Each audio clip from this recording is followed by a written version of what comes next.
Mes paroles valent cher. Salut à tous. J'espère que vous allez bien. Le chairman pour vous servir. Les Gazné m'appellent le chair, les Fimbi 500, mais les deux sont corrects anyway. Sarcel représentant, Sect Abdoulaye, évidemment. Bienvenue sur We Hustle. C'est toujours ton émission qui rassemble les motive. Au fil des émissions, nous recevrons différentes personnalités qui viendront s'asseoir à ma table, nous parler de leurs échecs, mais surtout de leurs réussites. Alors, Hugo, take a seat, non? Vivre, c'est apprendre à aimer Dixit l'abbé Pierre. Et il a raison. PDG, let's get it. We hustle, baby.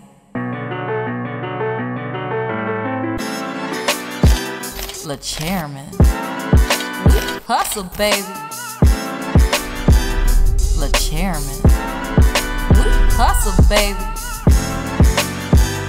Le chairman. De retour sur We Hustle et aujourd'hui, je suis vraiment fier de recevoir un homme qui nous fait du bien, un homme qui nous veut du bien, homme de terrain, agriculteur, philanthrope, l'homme que l'on nomme Cédric Héroux. Take a seat, Ego. Salut. Comment tu vas, Cédric? Ça va bien. C'est vrai, tout va bien? Ouais. D'accord, merci d'avoir accepté l'invitation. Merci de nous faire cet honneur parce que clairement, comme je te le disais en off et comme je te l'ai dit lors de nos premiers échanges, tu nous fais du bien de par ta présence médiatique, mais encore mieux ta présence sur le terrain. Donc, au nom de toute l'équipe de We Hustle, nous te remercions, Cédric. Merci pour l'invite. Est-ce que tu peux te présenter, s'il te plaît, en quelques lignes? Donc, me présenter, je suis Cédric Héroux, je suis agriculteur depuis 2006. Avant d'être agriculteur, j'habitais en ville, à Nice, dans un quartier qui s'appelle l'Ariane. C'est un quartier populaire. Quand tu dis quartier populaire, c'est qu'il y a des Noirs et des Arabes. Enfin, en général, c'est ça. Et du coup, j'ai vécu 15 ans dans ce quartier populaire. Ça s'est assez bien passé pour moi. J'ai des bons souvenirs. Au départ, je suis de la ville. Ouais. Je suis un peu un quartier. Et puis, je suis devenu agriculteur. Pourquoi? C'est pas forcément par volonté de nourrir des gens, mais j'ai envie de m'échapper un peu de ce monde que je trouve complètement dingue. Du coup, ouais, je suis allé dans la vallée de la Roya pour m'échapper un peu, quoi, et qu'on me laisse tranquille. D'accord. Ici, on a l'habitude également de retracer ta vie de manière générale. Okay. Ton enfance, elle ressemblait à quoi? Ouais, famille heureuse, quoi. Ouais, c'est ma mère, assistante maternelle. Et en fait, elle gardait les gamins d'autres mères qui pouvaient pas les garder. Donc, elle m'a appris à partager ma chambre, mes jouets. Enfin, moi, j'ai une éducation sur le partage, tu vois, et une éducation aussi sur l'indifférence à la différence. Et tu vois, à l'école, on nous apprenait à lutter contre le racisme. Et moi, je suis des années 80-79, et c'était une époque quand j'étais minot où la jeunesse emmerdait le Front National. En fait, c'était un truc de vieux, quoi, l'extrême droite. C'était à l'époque de Jean-Marie Le Pen, tout ça.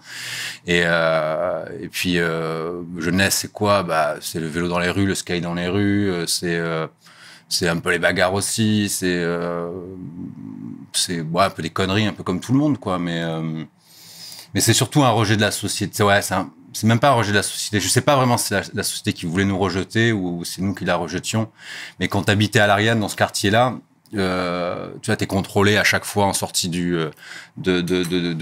quartier quand t'arrives en ville, quand tu vas avec les potes. Tu vois, moi je suis français, je m'appelle Cédric Héroux, je suis blanc, ça va. Mais tu vois, quand t'es accompagné de copains qui sont eux, où les parents sont issus de l'immigration, pourtant eux ils sont nés en France, tout ça.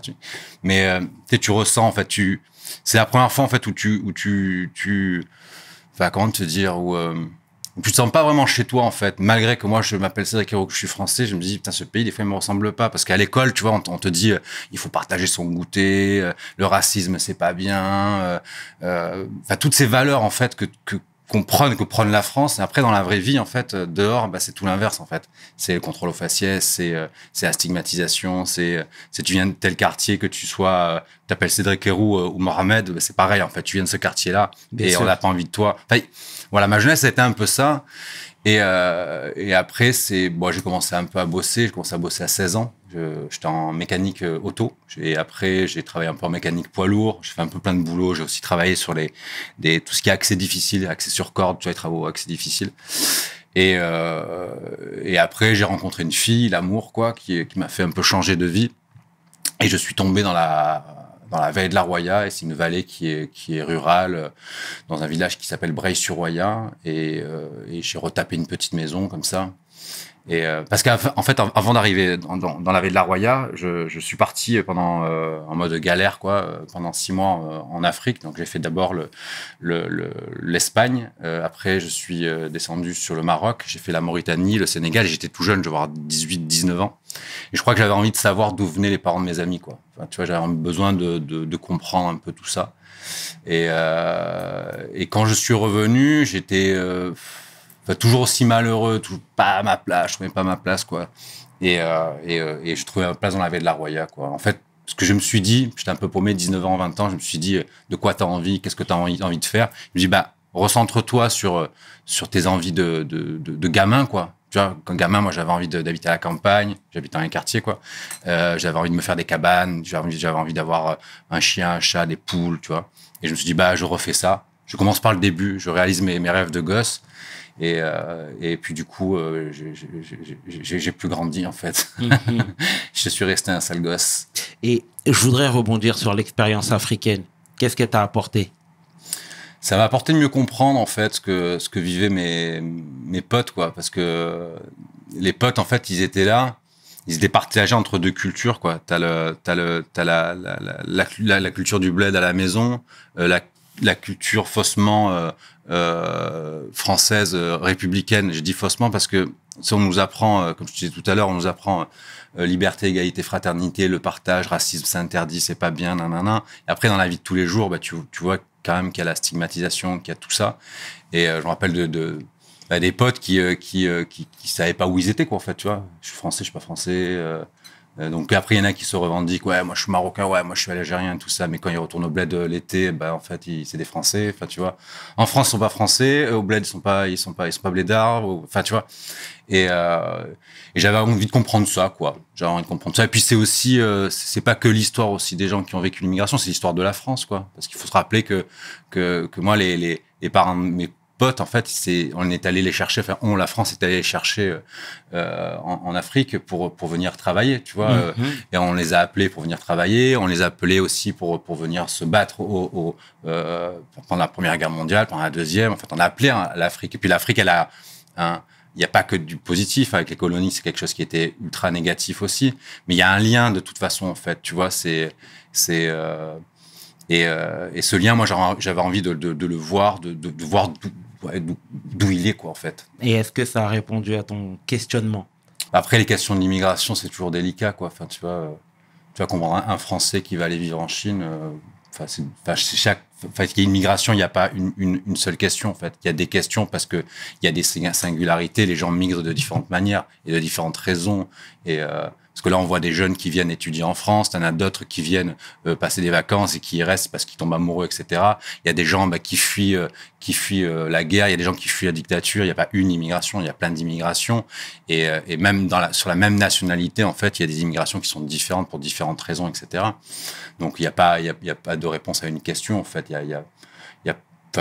Moi, je pense que c'est juste accepter, admettre, sans trop se poser de questions, et juste comprendre, en fait. Mais est-ce que ça n'a pas, cette expérience-là n'a pas développé ta sensibilité? Décuplé? Ouais, je pense que ça... déjà, quand tu voyages un peu, même si tu as le confort de l'occidental qui peut retourner facilement, parce que tu restes un touriste, quoi. Enfin, tu vois, et si tu veux rentrer à la maison, t'appelles papa, maman, et puis ils t'aident, et ils te versent un peu de pognon, et tu rentres à la maison, toi, tu vois ce que je veux dire. Mais ce que ça m'a appris, ouais, c'est de connaître un tout petit peu, même si c'est des vacances, un peu le déracinement, tu vois, un peu des fois la solitude, un peu de ce que c'est aussi que les valeurs des traditions marocaines ou mauritaniennes ou sénégalaises et l'accueil, en fait, tu vois. Moi, on m'a jamais laissé dormir à la rue au Maroc, au Mauritanie ou au Sénégal, quoi. Il y a la culture de l'accueil, mais qu'il y a aussi en France, hein. Mais en fait, dans toute civilisation, en fait, il y a cette culture de l'accueil, en fait. Parce que si t'es fier de chez toi, t'as pas honte d'ouvrir ta porte, en fait. En fait, quand t'as honte d'ouvrir ta porte, c'est que t'es pas fier de chez toi. Donc t'es pas sûr, en fait. Et ce que j'ai vu aussi, c'est au Sénégal ou au Maroc, ceux qui vivent dehors, c'est les fous, les marginaux. Et ici, il y a des gens bien qui vivent dehors. Et ici, en France, on accepte qu'il y ait des gens qui dorment en bas de chez soi, en fait. Et je crois qu'il y a plus les gens se sentent plus chez eux dans la rue, en fait, dans l'espace public. J'ai l'impression qu'en France, on a perdu un peu ça, tu vois, ce côté de de l'appropriation de l'espace public, de se sentir responsable, tu vois, en tant qu'individu. Et on a peut-être perdu de la morale un peu primaire, tu vois, un peu genre ce qu'on voit dans toutes les religions, hein, de tendre la main, tu vois, de respecter l'individu qui te ressemble ou pas en fait, et d'être dans l'accueil, dans l'échange, dans le partage, quoi. Et c'est ce que j'ai ressenti en Afrique où il y avait beaucoup plus ça en fait. Enfin, j'ai retrouvé les parents de mes potes quand j'étais à l'école. Tu vois, l'accueil des mamas, quoi. Tu ressors, t'as bien mangé, t'es bien accueilli, et c'est ça que je retrouve, et c'est ça que j'aime, quoi. Et t'as connu d'autres expériences après cette expérience africaine? Après ça, ouais, j'ai un peu galéré quand je suis rentré, parce que du coup, j'avais plus de boulot, tout ça, machin. Et j'ai un peu galéré, ouais. Et je bougeais de chez des potes à chez des poches, un peu SDF en fait. Volontairement? Non, oui, non, mais j'étais un peu dans un questionnement, comme tous les jeunes, quoi. Il y a un moment dans la vie, tu te questionnes de quoi t'as envie. T'as pas juste envie de travailler juste pour travailler, en fait. T'as envie aussi d'avoir une activité qui te plaise, enfin animer ta vie, quoi, et avoir qu'elle ait du sens, quoi. Et c'est vrai que c'est une période un peu paumée. Et puis j'ai voulu continuer à voyager, parce que je suis rentré un peu de mon voyage en Afrique un peu en urgence, parce que ma grand-mère venait de mourir, ma nièce venait de naître, et puis voilà, je me suis dit bon, je rentre au pays, et puis je repartirai parce que j'ai envie encore de voyager, de mieux connaître aussi le continent africain, quoi. Et même s'il est grand, quoi, quand même pas mal de cultures différentes en Afrique, et j'avais envie de connaître un peu plus tout ça. Et je suis allé dans la Roya et j'ai plus voyagé. Et ce qui est étonnant, en fait, c'est que cette envie de voyage en Afrique, et de comprendre, en fait, ces différents peuples qu'il y a en Afrique, il est arrivé un moment, c'est l'Afrique qui est venue dans la veille de la Roya, en fait. Et j'ai connu, non pas le voyage en tant que touriste, mais l'exil. En fait, l'exil de gens. Et ça qui est étonnant, quoi. Parce qu'au début, je voulais aller dans la Roya et avoir ma petite baraque et tout pour pouvoir, si j'ai envie de voyager, revenir, avoir un pied à terre. Et donc, j'ai acheté un terrain qui était abandonné avant-guerre à 1 500 €, quasiment rien, il y avait une petite ruine dessus. J'ai retapé la baraque, tout ça. Et je me suis dit, moi, si je pars, j'ai pas de loyer, je peux revenir, j'ai un pied à terre. Et je suis plus jamais reparti, en fait. D'accord. Et pour les gens assez médiocres en géographie, est-ce que tu peux dire où se trouve la vallée de la Roya, s'il te plaît? La vallée de la Roya, c'est dans le centre du monde. La vallée de la Roya, c'est en bas à droite, dans frontière franco-italienne. Donc, t'as la Méditerranée, donc sud-est, Méditerranée, et t'as Vintimille, Menton, tout ça. Et moi, je suis du côté français de la frontière. Donc t'as Vintimille, t'as une vallée qui monte comme ça, une route assez escarpée. Et là, tu arrives en France. Et après, si tu continues, cette route arrive au col de Tende et t'as une montagne, tu repasses sur la montagne, tu arrives à Cuneo, encore en Italie. En fait, c'est une vallée, si tu regardes bien, elle a un peu rien à foutre en France, quoi. C'est vraiment, parce qu'elle démarre, elle est en Italie, après elle est en France, après elle repart en Italie, quoi. Et que s'est dit Cédric de prime abord quand il a vu cette vague d'immigrés arriver? Il a fait un peu comme tout le monde, hein, tu vois. Il a fait comme ça, hop. Et il a tourné la tête, quoi. Un peu comme tout le monde, parce que... Mais ça m'a re-questionné, quoi.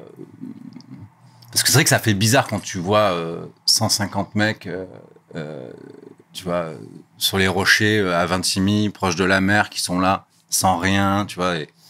Et ça a fait un peu bizarre. Tu te dis, mais qu'est-ce qu'ils foutent là, quoi? Comment? Enfin, c'est un peu... Puis il y avait des pays comme l'Érythrée que je ne savais même pas que ça existait, en fait. Et au début, j'ai fait comme tout le monde. J'ai tourné le regard et j'ai fait comme si de rien n'était. Mais après, quand tu habites à une frontière, ça dure pas longtemps, ça. Mais c'est pour ça qu'il y a plusieurs façons, en fait, de... Quand il y a un problème un peu humain comme ça en bas de chez toi, tu as 3 possibilités. Soit tu fais comme j'ai fait au début, tu fais comme ça et puis tu traces ta route. Soit tu aides, ou soit tu te mets contre. Et ça, c'est les gens qui se mettent contre, c'est ce racisme qui reprend de l'essor, c'est l'extrême droite, c'est tout ça, quoi. Mais c'est... Donc au début, j'ai tourné le regard, j'ai baissé la tête et j'ai tracé jusqu'à un moment où je livrais mes produits. Donc en fait, moi je suis agriculteur, je fais de l'huile d'olive, je fais un peu des légumes et des poules pondeuses, je vends des œufs. Et je vais à Nice pour livrer mes produits. Et quand je vais à Nice, je bois un coup avec les potes et tout. Et puis je rentre en général en fin de soirée. Et pour aller à Nice, depuis Breil-sur-Roya, donc mon village dans la vallée de la Roya, tu descends cette vallée et après tu arrives en Italie, à Vintimille. Là, tu prends l'autoroute et tu remontes et tu vas à Nice. En fait, tu passes par l'Italie pour aller en France. Un peu bizarre comme vallée. Et en remontant, c'est le soir, la route, je la connais par cœur, quoi. Je pourrais fermer les yeux et je vais avec ma petite fourgonnette, je remonte. C'est une vallée vachement sinueuse. Il n'y a pas de trottoir, il n'y a pas d'éclairage. Donc à droite, t'as une espèce de falaise qui descend et t'as la Roya, la rivière qui coule. Et au-dessus, t'as les montagnes qui sont assez raides. C'est un pays très raide, très encaissé. Et je remonte avec ma bagnole et tout. Je fume une clope en roulant et tout. Je pense à autre chose. Et là, d'un coup, je vois des silhouettes et je fais un écart et putain, j'ai failli écraser des gens, quoi. Et je fais putain, et ça m'a mis en colère parce que j'ai eu peur, tout ça. Et puis je me dis putain, mais il y a un gosse au milieu. Et je fais demi-tour et j'arrive vers ces gens. Donc c'était un couple avec 2 enfants. Et ils me demandent d'aller en gare de Breil, dans gare des trains, gare SNCF. Et là, il n'y a pas de train la nuit, quoi. Les trains, c'est juste le lendemain. Donc, j'aurais dit, voilà, viens à la maison et je t'emmènerai demain au train, quoi. Donc, ils dorment à la maison et le lendemain, je les emmène au train. Donc, c'est des gens qui viennent du Soudan. Et je sais pas pourquoi, par réflexe comme ça, début d'amitié, on s'échange les numéros de téléphone. Et le mec me rappelle et il me dit qu'il est à Vintimille, dans une église qui s'appelle Sant'Antonio. Et un curé, en fait, qui accueille toutes les personnes en migration, mais surtout les femmes, les familles et les enfants seuls. Et je descends voir cette famille de Soudanais. Et là, je rentre dans l'église. Et là, je vois, tu vois, un campement comme on pourrait voir à la télé, quoi, tu vois. Et avec des lits superposés, des draps tendus entre les lits superposés, c'est pour créer un peu d'intimité entre les familles. Et je me souviens aussi du regard des enfants sur les parents, quoi. Tu sais, c'est les enfants qui regardent leurs parents et ils se disent mais qu'est-ce qu'ils font, quoi. En fait, c'est pas eux qui décident d'où on va, c'est pas eux qui décident ce qu'on mange, c'est pas eux, tu vois, ces parents qui deviennent irresponsables de par leurs conditions. En fait, ces gens-là, je les remets dans ma voiture et je remonte chez moi, donc à Breil-sur-Roya, et après on organise du détournement de contrôle policier. Parce qu'il faut comprendre ce qu'entre Vintimille et Breil-sur-Roya, on passe une frontière, mais là, il n'y a aucun flic. Il y a aucun, parce qu'en 2015, en fait, la France rétablit le contrôle aux frontières. Et là, il n'y a aucun flic, mais les flics, ils sont entre Breil-sur-Roya et Nice. Et donc, en fait, c'est facile d'arriver chez moi, c'est facile de rentrer dans la Roya, mais ce qui est compliqué, c'est d'en sortir. Et là, commence à naître un combat humanitaire et surtout politique et une organisation où on détourne des contrôles policiers pour aider des familles et des gamins à rejoindre leurs parents, frères ou sœurs ou cousins à Paris, en Allemagne, en Suisse, en Belgique. Alors on commence à s'organiser et on commence à aider principalement des familles et des gamins. Et donc j'ai fait passer beaucoup de gens et après je me suis première arrestation et puis après il y a eu un défilé d'arrestations, des procès. Et tu vois, l'été 2017, tous les 15 jours, j'étais en garde à vue, quoi. Mais après, c'était pas dans une volonté de contourner, de jouer au petit rebelle ou au petit, tu vois. Le truc, c'est qu'à un moment, il y a eu un choix qui s'est mis face à moi. Tu vois, au début, je te disais, quand j'ai vu tous ces gens, ces mecs sur les rochers, tout ça, j'ai tourné le regard.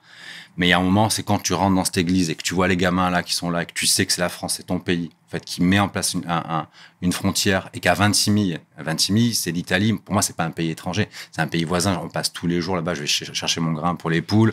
On va y acheter les clopes. On y va. Les Italiens viennent chez nous. En fait, on est voisins, quoi. Et puis d'un coup, à Paris, t'as des mecs de 60 ans qui vont décider que la veille de la Roya, on va faire dormir des gamins dehors et ça c'était intolérable en fait et surtout en fait la façon de faire c'est que moi j'ai vu des poursuites en fait dans la montagne avec des militaires qui couraient après des gamins, mais sauf qu'un gamin, un Soudanais du Darfour qui a connu la guerre, un gamin de 14 ans, quand il voit un militaire avec un automitrailleur dans les mains, le gamin il a vraiment peur de mourir en fait, tu vois. Et là tu te dis putain, on n'est même plus en France, quoi. On n'est même plus en France. C'est ça qui m'a mis la rage. En fait, t'avais cette France au racisme un peu systémique, tu vois, le racisme étatique qui est là, qui s'opère dans ta vallée chez toi, en fait, devant chez toi, en bas de chez toi, et on te demande de fermer ta gueule, en fait. Et il y a un moment, pour moi, c'était pas possible, quoi. Donc voilà, j'ai aidé, quoi. Et voilà, c'est pour cette raison que tu as décidé de te médiatiser. Parce que le français lambda, t'as connu à peu près en 2015, si mes souvenirs sont bons. 2016, ouais. 2016 précisément, ouais. pardon. C'est pour ces raisons-là? Après, je me suis pas médiatisé comme ça. C'est venu. Adam venu petit à Nocitaire. petit. Ouais, Adam Nocitaire, exactement. Putain, t'as bossé, quoi. C'est important. C'est important. Ouais, ben ça a commencé avec Adam Nocitaire. Ouais. C'est un Américain. Il est tout fin, il est tout classe avec sa petite chemise blanche et tout. Et il vient à la maison et je lui parle. Et tu vois, il me regarde un peu comme un. Tu peux rappeler sa fonction? Il est journaliste. Il est journaliste, mais c'est un grand reporter. C'est pas un petit journaliste. C'est un peu un gros journaliste du New York Times, quoi. Et il vient à la maison et je lui parle, j'ai l'impression qu'il capte pas. Au début, je me suis dit, le mec, il est un peu neuneux, quoi. Il a un problème, quoi. Après, il me demande, il fait, est-ce que je peux rester quelques jours de plus chez vous pour appeler un photographe? Je sais pas si je fais bien l'accent américain. Non, hein, mais c'est pas grave. Et du coup, il y a un photographe qui vient et tout. Et puis, il voit que ce journaliste, en fait, le photographe voit que je sais pas, je le considère pas trop. Pas que je considère trop, mais et Pierre, donc le photographe, il me dit, mais tu sais, en face de toi, t'as un grand journaliste du New York Times et tu devrais le prendre au sérieux, tout ça, parce que. Et j'ai fait, mais en fait, je lui parle et il comprend rien. Il fait, c'est pas ça, c'est qu'il hallucine, en fait. C'est que ce que tu lui dis, il trouve ça dingue parce qu'il y a une vision à comprendre, c'est que les pays étrangers voient la France comme le pays des droits de l'homme, égalité, fraternité, machin, tu vois. Et il hallucine, quoi. Je suis, bah, s'il veut, on va à Vintimille, on va lui montrer, et surtout, on va lui montrer les gamins, là, qui sont à la maison chez moi. On va les emmener dans une gare et il va voir ce qui se passe, quoi. Et on est allé, donc, détournement de contrôle policier, etc. On arrive dans la gare de Cannes, et la gare de Cannes, c'était en plus au mois d'août, je crois, ou à juillet-août. C'est l'endroit, il y a des touristes à fond, tu vois, ils sont là avec leur bob jaune fluo, leur matelas gonflable sous le truc, c'est gavé de touristes dans la gare. Et je viens avec la dizaine de gamins, il doit avoir 14-15 ans par là, des gamins qui étaient partis d'Érythrée, donc sans parents, ils étaient tout seuls. Et puis ça part en couille avec des contrôleurs de la SNCF, machin, t'as la police qui arrive, nous on part en courant, on prend la bagnole, et on doit s'échapper. Et là, le journaliste voit clairement, en fait, que ce qui a dérangé, en fait, c'est que je sois rentré avec des Noirs dans la gare, en fait. Et de vivre ça, c'est que nous, c'est vrai qu'on s'était un peu habitués à tout ça, et ce journaliste a été complètement choqué. Et il a fait un article, et dans cet article, en fait, il a comparé la gestion de l'État français, la gestion actuelle avec les personnes en migration, à la gestion, en fait, qu'ils ont fait pendant les Juifs, pendant la Seconde Guerre mondiale, avec la complicité de la SNCF, etc. Et ça, c'est vrai que c'est un article assez provocateur. Et ce qui a provoqué encore plus, c'est que c'était en première page. Donc, en fait, j'ai fait la première page du New York Times. Et à partir de ce moment-là, il y avait Valls qui était ministre de l'Intérieur, et ça a vraiment énervé Valls. Et c'est à partir de ce moment-là où vraiment le rouleau compresseur, tu vois, de l'État, en fait, a essayé de nous écraser en Vallée de la Roya. Et ce qu'il voulait, c'est qu'on arrête, et surtout qu'on arrête de communiquer. C'est pour ça que la médiatisation bien faite, après, on la maîtrise pas totalement, bien évidemment, mais c'est aussi une arme aussi démocratique, en fait. Tu vois, on laisse souvent la parole à des gens célèbres et c'est pour ça que c'est bien aussi ce que tu fais dans ton émission, c'est donner la parole à des gens, en fait, qui l'ont pas forcément, quoi, et qui sont acteurs, en fait, du terrain. Et surtout des émissions où on peut parler longtemps, ça permet de parler aux gens qui nous écoutent. Ça paraît tout con, mais c'est quand même important que des gens sachent ce qui se passe dans la Vallée de la Roya, ce qui se passe ailleurs, et pour mieux se donner des avis. Et voilà. Donc du coup, on commence à médiatiser. Et on se retrouve assez rapidement avec des flics qui encerclent ma petite ferme, avec un harcèlement policier, judiciaire pendant quelques années. Ouais. Qu'est-ce qui a changé aujourd'hui? Parce que tu dis qu'une frontière n'est pas totalement fermée, mais je suppose qu'il y a beaucoup plus de surveillance. Ben, en ce moment même, malgré tout ce qu'on dit à la radio, à la télé, non. Non, pas du tout, parce que nous, on visualise un peu le tout avec des barbelés, des grillages, etc. C'est pas ça du tout. Mais non, mais en fait, ce qu'il faut comprendre, c'est qu'il y a des contrôles, par exemple, sur l'autoroute ou dans les gares, mais dans tous les petits chemins de traverse, tout ça, non, enfin, il n'y a pas de... C'est pour ça que tout le monde... Enfin, mais après, c'est l'histoire de l'humanité aussi, hein, la migration. Enfin, je veux dire, L'homme a toujours voyagé, s'est toujours déplacé, c'est comme ça, quoi. Et pour ça, non, passer une frontière, enfin, c'est pas possible de faire une frontière. Et surtout quand tu vois chez moi, c'est des montagnes, il y a des chemins partout, il y a des routes partout. Et non, c'est pas compliqué, mais en fait, le problème, c'est plus tu mets des contrôles policiers, en fait, c'est plus les gens prennent des risques pour passer cette frontière, et surtout, plus il y a des réseaux de passeurs qui vont se faire financer du passage, quoi. Et moi, c'est pour ça aussi que je trouvais ça complètement absurde, tu vois, quand ils ont fermé la frontière en 2015, de voir ces gamins, parce qu'il y a quand même des gamins qui sont morts à la frontière franco-italienne, vers Menton, tout ça. Et c'est de voir, en fait, que ça sert à rien, et tout ce qu'on fait, en fait, c'est de mettre du danger sur le chemin des gens. Mais le truc, c'est que, autant, tu vois, moi, un mec de 25 ans et tout, qui prend un peu des risques et tout, ça me touche pas trop, quoi, mais quand tu vois des gamins et tout risqués, enfin, t'as le devoir de l'adulte aussi d'aider un gosse, quoi. Enfin, tu vois. Exact. Et tu dis, c'est pas possible. C'est pour ça que, tu vois, les frontières, ça s'encadre, tu vois. C'est comme chez moi, par exemple. Chez moi, j'aime bien savoir qui il y a chez moi. Enfin, quand j'invite quelqu'un, j'ai accueilli 2500 personnes qui sont venues chez moi, les gens se présentent, enfin, tu vois, il y a un échange, et s'il y a quelqu'un qui respecte pas chez moi, ou qui me respecte pas, ou le mec, il part, quoi. Tu vois, je le laisse pas rentrer, quoi. Et j'aime savoir qui vient chez moi. Et la France, à la limite, pareil, quoi, parce que c'est bien mais tu donnes la possibilité aux gens, en fait, de se déclarer, de se présenter. Et là, en fait, la France a carrément hermétisé, en fait, tente d'hermétiser sa frontière. Donc, les gens se mettent dans la clandestinité, tu les vois pas et tu sais même plus qui rentre sur le territoire. Parce que si tu donnes la possibilité d'accéder aux droits à la frontière, donc demande d'asile, demande de régularisation, etc., bah, tu as beaucoup moins de clandestinité, tu as une vraie gestion. Et là, les gens se mettent dans la clandestinité, en fait. C'est pour ça que quand tu vis vraiment la frontière, que tu y habites, tu vois que la gestion, elle est absolument pas pragmatique. Et c'est juste, en fait, une posture médiatique. Tu vois, même la maltraitance à Calais, par exemple. Tu vois, ces tentes qui sont déchirées, ces gens... on interdit de donner à boire à des gens à Calais. C'est du délire, quoi.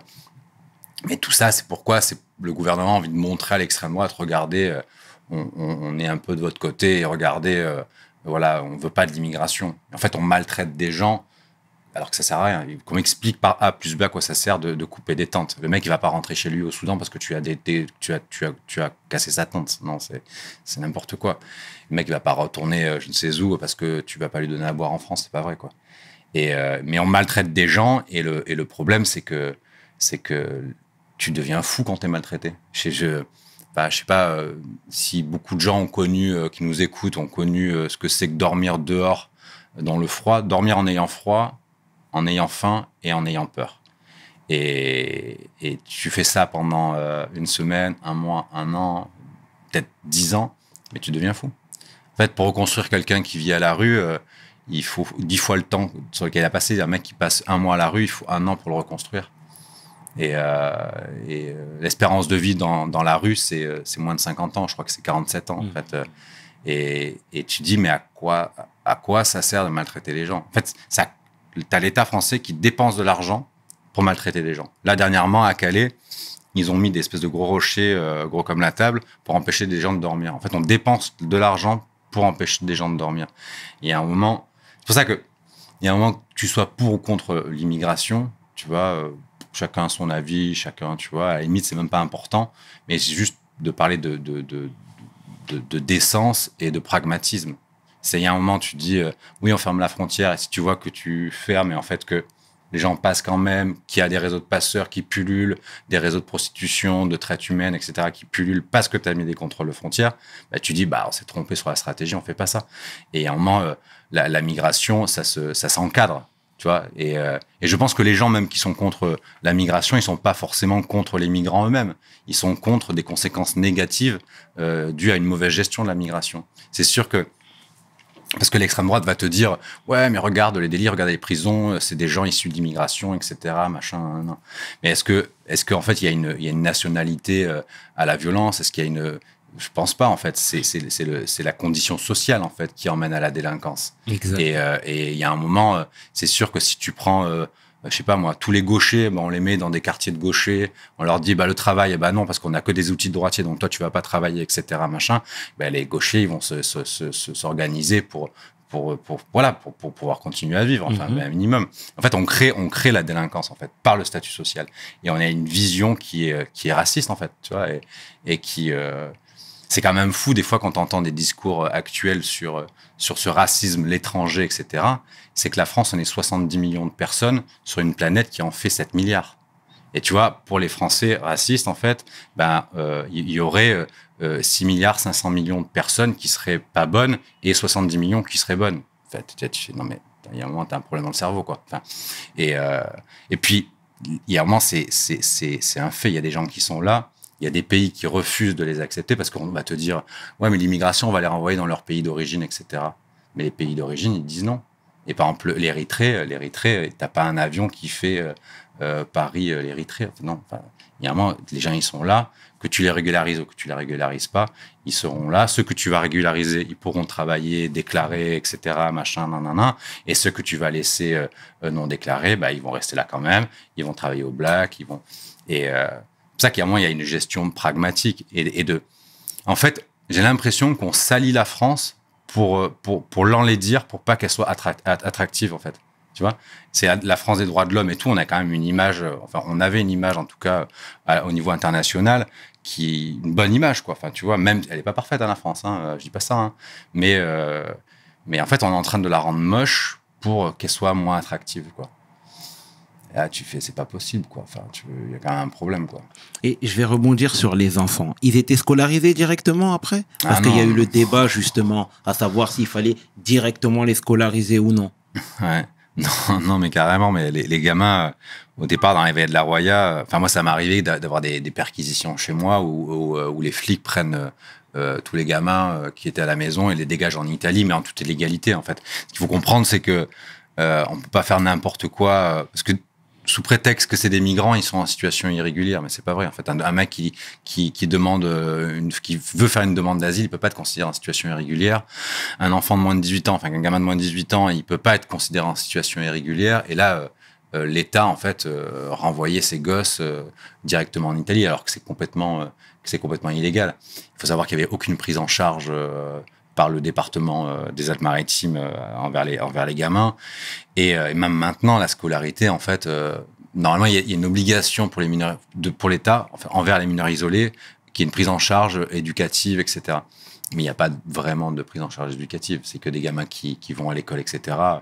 Ça devient rare. Il y en a quelques-uns qui font un apprentissage, mais il n'y a pas vraiment d'éducation. Et c'est ce qui est dommage. C'est que tu as des gamins qui arrivent, ils sont ultra motivés et tout, ils ont envie d'apprendre, ils ont envie, tu vois, ils sont pleins d'énergie et tout, et ce qui fait super plaisir, quoi. Et on leur refuse ça. Enfin, tu vois, comment refuser un jeune d'apprendre, en fait. Ouais. C'est pour ça que là, tous ces discours qu'on a eu pendant l'élection présidentielle, exactement, etc. Des fois, tu as envie de leur dire, mais comment tu veux que ça se passe bien avec ce que tu mets en place? Parce qu'il y a un moment, si tu veux que ça se passe bien, il faut les jeunes, il faut leur donner de la scolarité, de l'éducation, il faut leur donner une activité, il faut, tu vois. Et c'est ce qu'on a fait dans la Roya par la suite, nous, où on a donné de l'activité aux gens, en fait. Et tu peux pas rester comme ça sans rien foutre. Tu deviens fou, en fait, sans rien foutre. Et l'État, en fait, fait pourrir une situation et met tout en œuvre pour que ça se passe mal, pardon. Et parce que je dis bien parce qu'en même temps que je parle, je pense à la gestion des Ukrainiens où tu vois, on s'est demandé, nous, en 2016, on disait, en fait, ouais, il y a un racisme d'État. Il y a une chasse aux Noirs, il y a un racisme d'État. Et on était là, mais comment vous pouvez dire ça, monsieur Héroux? Ça veut dire que l'État français serait raciste, etc. Bah ouais, quand même un peu, quoi. Enfin, tu vois, moi, en tout cas, c'est assez systémique, quoi, le racisme. Et ah non, on pouvait pas dire ça, c'est pas vrai. Là, pendant la guerre en Ukraine par les Russes, quand j'ai entendu ça à la radio, je me suis dit... Dans la vallée de la Roya, on devra encore mettre des tentes quechua, accueillir des gens, faire à manger, ça va repartir, quoi. Et en fait, rien du tout, quoi. Il y a pas eu de problème. Et pourtant, l'Europe, elle a accueilli 6 millions d'Ukrainiens, quoi. Enfin, c'est beaucoup, quoi.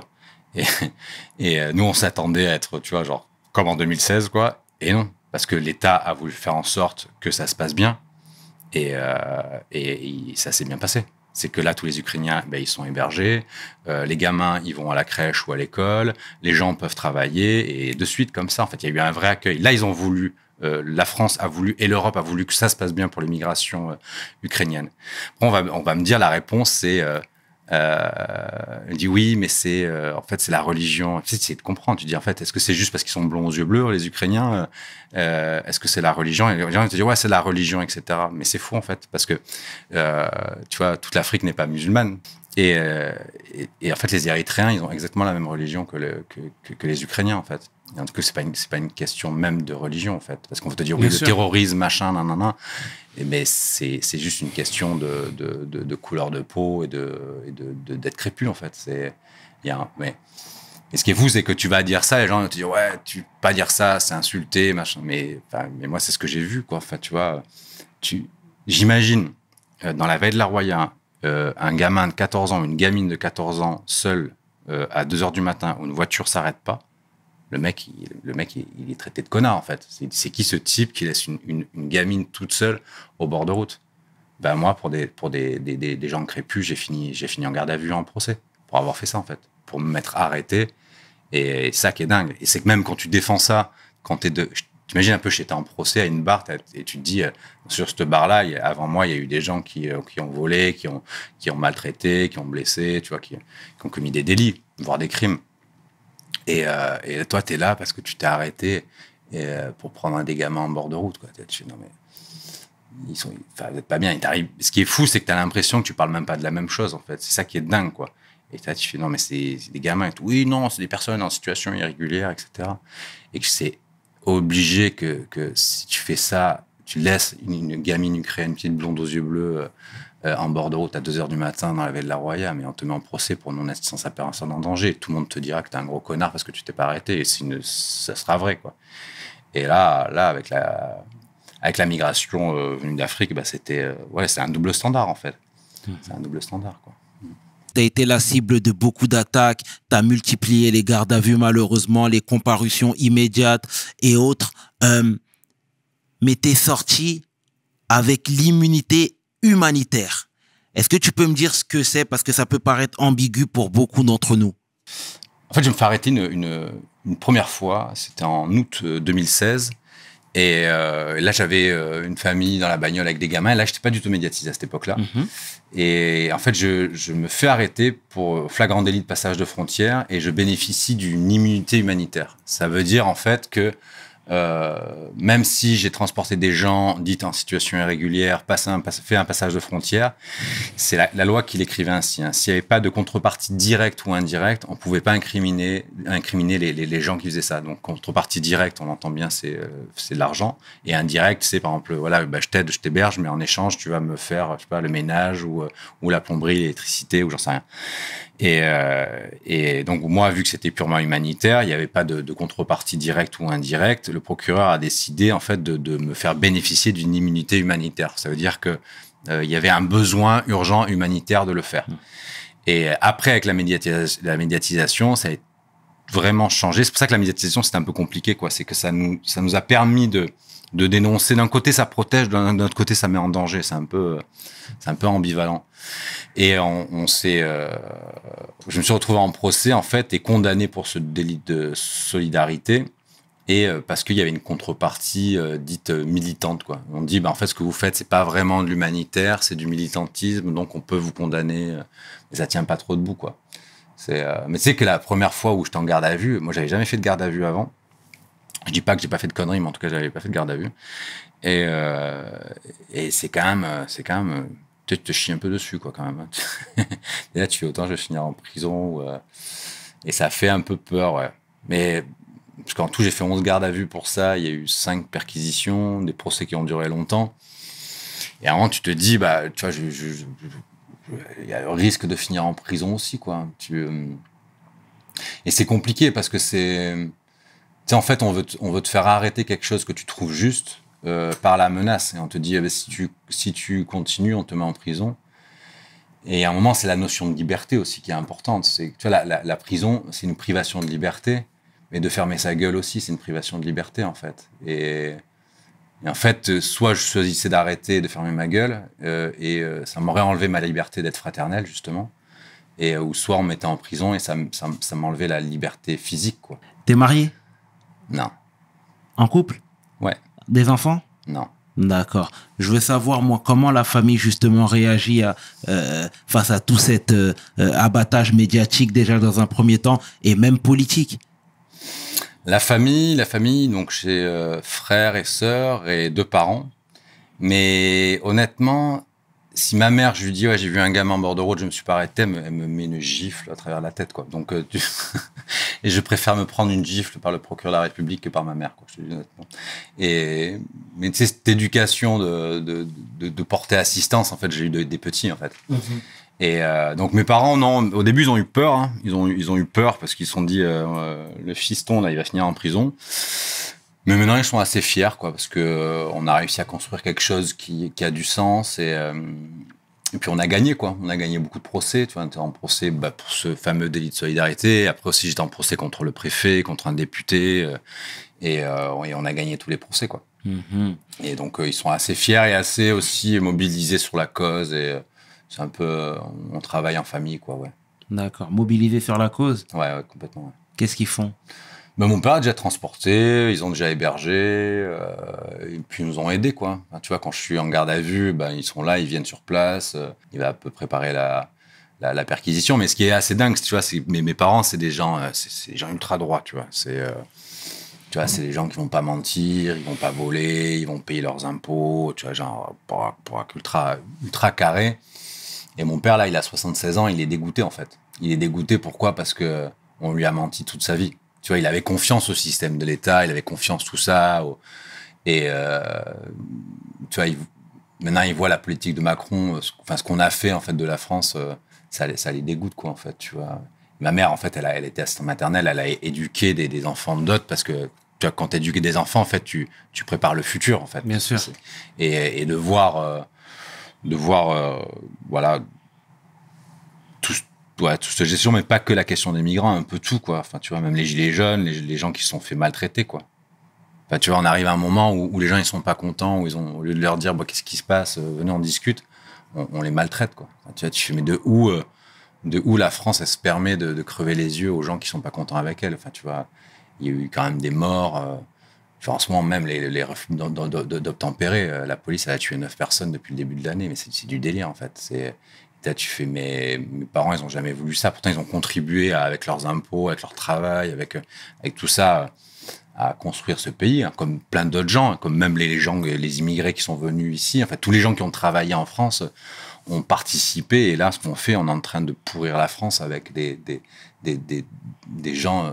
Ce qui est fou, c'est qu'on dit Cédric Herrou est un idéologue, etc., machin, mais les idéologues, c'est eux, c'est des sociopathes, en fait, tu vois. Et de où tu maltraites ton peuple, en fait, c'est pas possible. De où tu maltraites des gens, même qu'ils soient immigrés, qu'ils soient ici ou pas, en fait, tu maltraites, tu fais pas enfin, un État comme la France, un pays comme la France devrait pas maltraiter les gens, c'est pas concevable. Et c'est pour ça que moi, je pense que, parce que j'ai peur, en fait, c'est qu'on s'habitue à tout ça, quoi. Tu sais, on se lève tous les matins, on entend ça, et tout devient normal, tout se banalise, et tous les matins, il faut se lever et se dire, bah non, c'est pas normal, en fait, c'est pas normal. Et il faut pas s'habituer à ça. Et vraiment, quoi, il faut s'indigner, quoi. Il faut vraiment qu'on s'indigne, quoi. T'as toujours foi en la politique institutionnelle? La politique institutionnelle, non. Mais après, j'ai pas foi en elle, j'ai pas confiance en elle, mais elle est comme ça et tu vois, c'est comme ça, quoi. Enfin, tu vois, et il faut essayer de la faire évoluer, quoi. Mais s'y opposer frontalement, je dirais non, parce que sinon on n'arrivera pas à la faire évoluer. Ce qu'il faut, c'est un truc que je pense jamais faire. Tu vois, me faire un mandat électoraliste, machin, c'est un truc qui m'intéresse absolument pas. Et je pense qu'on peut aussi faire de la politique comme je le fais moi, de terrain. Tu vois, quand tu t'es engagé dans une association, un club de foot, où tu vas aider des jeunes à s'entraîner au foot et tout, bah c'est ça la politique, en fait. La politique, c'est de sortir de chez soi, de regarder dehors et de se dire, bah ici ça m'appartient, moi j'ai envie que ça soit beau et que ça soit bien. et j'y vais, quoi. La politique, c'est d'aller voir, au lieu de voir des jeunes qui foutent le bordel, dire, ah, les jeunes, ils foutent le bordel, nanana, nanana. Pour faire de la politique, c'est tu vas voir et tu essaies de discuter avec eux, les comprendre, quoi. Et de capter ce qu'ils ont, ce qui va pas. On a tenté de te récupérer? Non, mais je suis irrécupérable, on me dit. Ouais, mais on peut quand même tenter. Non, non, Tu sais, non, ils n'ont pas essayé. Ici, on parle à bâton rompu, Ouais. en toute transparence. On a essayé de te récupérer. Non, honnêtement, non, non. Non. Après, oui, un peu des appels du pied, quoi, mais... non, mais je crois qu'ils comprennent le personnage. Moi, tu vois... D'accord. ouais, non. Moi, Et la politique migratoire, tu sais, chez nos voisins européens, moi je sais qu'en Italie, Matteo Salvini avait une politique vraiment drastique. Tu vois, toi, c'est quoi ton regard par rapport à ça? Parce que étant donné que tu vis dans la vallée de la Roya, qui est à cheval entre les deux pays, l'Italie et la France, tu parles un petit peu avec les gens. Qu'est-ce qu'ils te disent? Bah, les gens, c'est un peu comme en France. Hein, je veux dire, t'as l'extrême droite qui monte. Pourquoi ça monte? Parce que les gens... en fait, le vote à l'extrême droite, c'est un vote de contestation, en fait. C'est un peu un caillou dans la mare, en fait. Et pour te dire, j'ai même moi un bénévole une dame qui est un peu âgée et qui est bénévole dans notre association. Et la dernière fois, elle m'a dit qu'elle votait à l'extrême droite. Tu comprends plus rien, quoi. Tu fais, mais comment tu peux donner des cours de français, etc. à des gens qui sont sans papier, tout ça, et en même temps voter extrême droite. En fait, c'est une manière de dire fuck au système politique. Mais sauf que les gens ne comprennent pas, c'est que c'est un poison, l'extrême droite, quoi. Donc, et en Italie, ils se sont fait un peu abandonner par l'Europe. C'est normalement, en fait, ce qu'il faut comprendre, c'est que l'Europe, l'espace Schengen, il y a une libre circulation des personnes et des marchandises depuis les années 2000. Et là, sous prétexte de lutte contre le terrorisme, on dit on va rétablir le contrôle aux frontières, etc. machin. Et sauf qu'on n'arrête pas les terroristes aux frontières. On n'en a arrêté aucun depuis plus de 20 ans que les frontières sont fermées. Et ça fonctionne pas, en fait. Et du coup, on se retrouve avec des troubles à l'ordre public qui sont organisés par l'Europe. Donc le bordel qui est en Grèce, en Italie, c'est orchestré par l'Europe. Parce que tu bloques, en fait, et surtout tu luttes pas contre l'immigration. Puis c'est même pas vrai, quoi. Et tu te retrouves avec ce qu'ils appellent des points de fixation. C'est des endroits où les personnes en migration vont se retrouver, donc à Vintimille, etc. Et après, moi, je peux comprendre quelqu'un qui achète son appart ou quoi, et qui se retrouve en face d'une place où il y a 1000 personnes qui dorment, ou qui... c'est sûr que c'est dérangeant. Après, moi, je comprends aussi les gens de Calais, que de vivre devant un camp de réfugiés. Et c'est sûr que c'est plus facile pour ces gens de dire ah, regardez, ces sales gens, nanana, plutôt que d'aller râler sur un préfet ou sur une mairie ou sur un département. On te qualifie tout le temps de bienfaiteur. C'est une étiquette que t'aimes bien? Non, mais j'aime bien foutre la merde aussi. Ouais, non, mais clairement. Mais il y a certaines personnes qui disent que tu leur fais du bien, notamment moi. Est-ce que c'est pas une étiquette qui est trop lourde à porter? Tu vois? Ouais, bon après, au début c'est l'histoire de la médiatisation en plus qui est compliquée, ouais. Ouais. Mais après tu fais comme si ouais, je sais pas, j'ai réussi à dissocier le personnage médiatique, le Cédric Héroux, et même dans l'assaut, Okay. on dit souvent il ou. Et c'est pour ça que même les bénévoles qui viennent à la maison sont souvent déçus, quoi. Parce qu'ils voient un gars qui est pas de bonne humeur avant le café le matin, tu vois, et les gens s'attendent à une espèce de bienfaiteur, machin, un peu le mode Jésus-Christ, quoi, mais pas du tout, enfin, tu vois. Et mais je trouve ça dingue, moi je trouve qu'on trouve admirable de gens, enfin moi je trouve ça assez naturel et normal, en fait. Et ce qui est pas normal, c'est de maltraiter les gens, qui est pas normal. C'est pas d'aider les gens, en fait, tu vois. Et bon, après, on se sert de la médiatisation forcément et du Cédric Héroux médiatisé pour faire avancer un combat politique, ça, c'est évident. Et comment, du coup, on s'émancipe et on s'établit après avoir reçu toutes ces menaces, parfois des menaces de mort? Tu sais, je te dis ça, mais je pense également à Luna, qui travaille à la Croix-Rouge en Espagne, qui, elle aussi, a aidé des migrants qui ont été victimes d'injures et de menaces. Comment on arrive finalement, à travers tout ce que vous pouvez recevoir, à s'émanciper de l'autre côté? Comment tu le vis? Après, c'est vrai que c'est un peu ambivalent. T'as des gens qui te détestent et des gens qui t'admirent, quoi. Exact. Et des fois, t'as envie juste de dire, bon, vous vous mettez un peu d'accord, donc vous m'admirez moins, vous me détestez moins, tu vois, genre. Et des fois, dans la rue, t'as des. Parce qu'avant, tu vois, les fachos, on les voyait, tu vois, ils avaient le crâne rasé, tout ça, machin. Maintenant, tu vois plus, t'as des fachos avec des barbes, t'as des mecs de gauche rasés, tu fais bon. Et des fois, t'as des gars qui arrivent, vous êtes Cédric Héroux, moi, je suis. Ça dépend. Ça dépend. Ça dépend qui le demande. Et c'est. Ouais. Mais encore là, maintenant, ça va mieux quand même. Bon, après, je me suis habitué, mais au début, je te dis honnêtement, moi, j'ai dormi avec un flingue à côté de moi pendant 2 ans. Un flingue à grenaille. Et je dormais habillé. J'avais mon grenaille à côté. J'avais un fusil de chasse sur le toit. Et je me dis, s'il y en a un qui vient, je t'ai préparé à te réveiller quand tu entends un petit bruit, alors que je suis venu dans la Roya pour vivre tranquille. Et ça a été compliqué, quoi. Tu vois, il y a des menaces de mort un peu sérieuses, quoi. Enfin, donc, c'est clair que ouais, bon. C'est vrai que c'est délicat, quoi. Et tu dis tout ça pour avoir aidé des gens, c'est quand même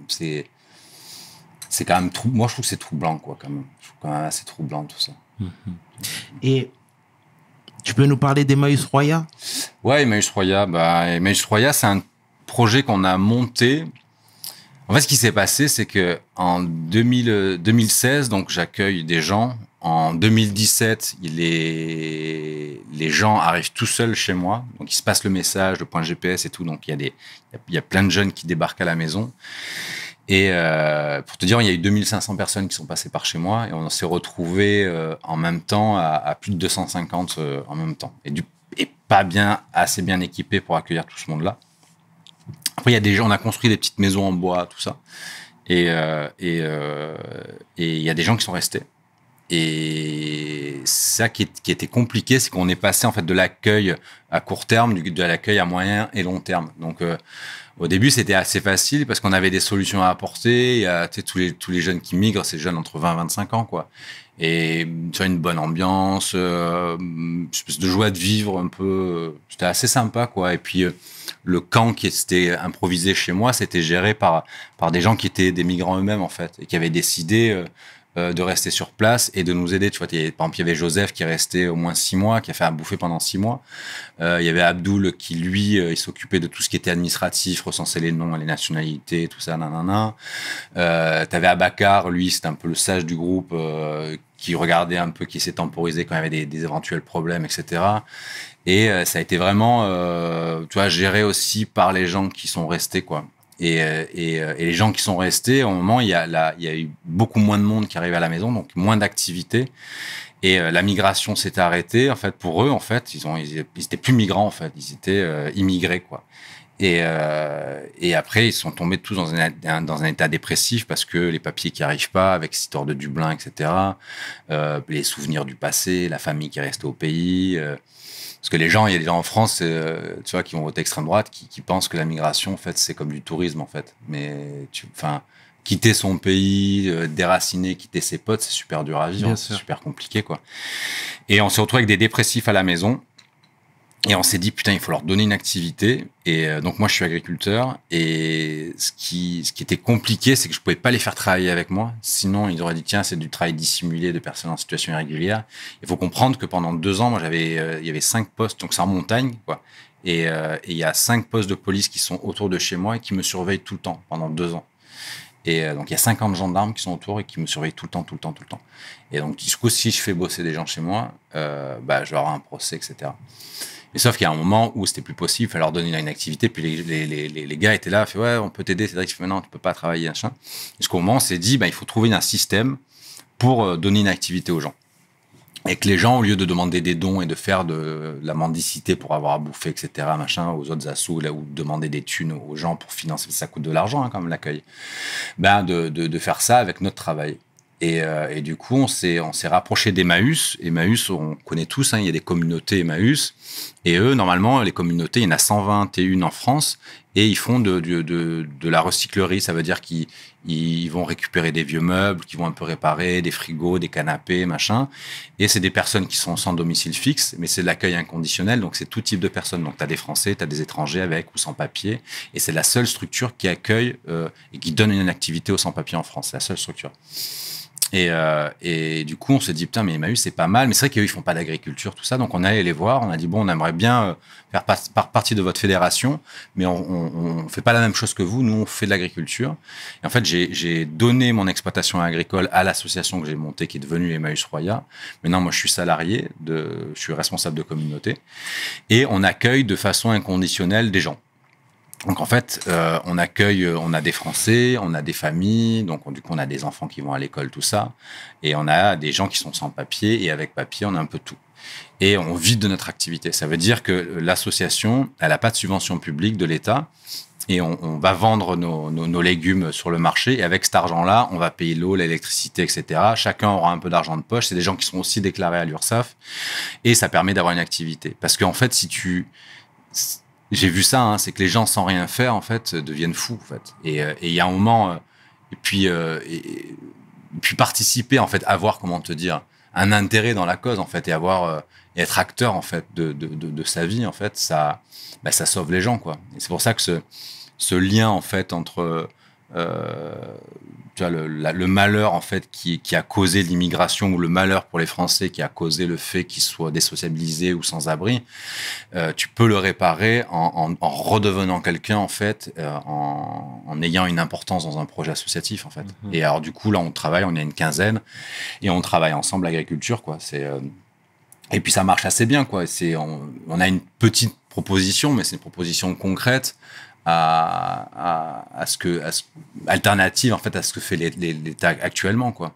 D'accord. Eh ben en tout cas, merci pour tout ce que tu fais, Cédric, clairement, parce que tu nous fais du bien. Tu veux pas enfiler ce petit costume de sauveur, mais blague à part, tu nous fais du bien parce que tu te mouilles, parce que tu n'as pas peur de dénoncer, et il est impératif justement pour des médias comme nous de donner la parole afin que le message soit propagé au plus grand nombre. Et mon dernier mot sera pour Amal. Qui est Amal? Amal, c'est une... Enfin, moi, je n'achète pas des t-shirts, c'est souvent des t-shirts qu'on me file. Ça, c'est une association qui a fait une espèce de grosse poupée qui fait plus de 2 mètres de haut. Et c'est une poupée, en fait, qui est articulée et qui s'est déplacée de Syrie. Et là, elle est en ce moment, elle est aux États-Unis. Et elle se déplace de ville en ville à pied. Et pour, en fait, montrer, en fait, ce que c'est que la migration. En fait, c'est l'incarnation en fait d'une gamine qui migre en fait et voilà, donc elle a fait un peu le parcours migratoire que font beaucoup de gamins de son âge, et c'est une œuvre artistique d'une asso pour sensibiliser les gens quoi. D'accord, c'est très bien. En tout cas, merci pour ta venue, Cédric. Merci. C'était le chairman et 500. Tu peux inverser, les deux sont corrects, avec l'homme que l'on nomme Cédric Héroux pour We Hustle. Mes paroles valent cher. Peace. We hustle, baby.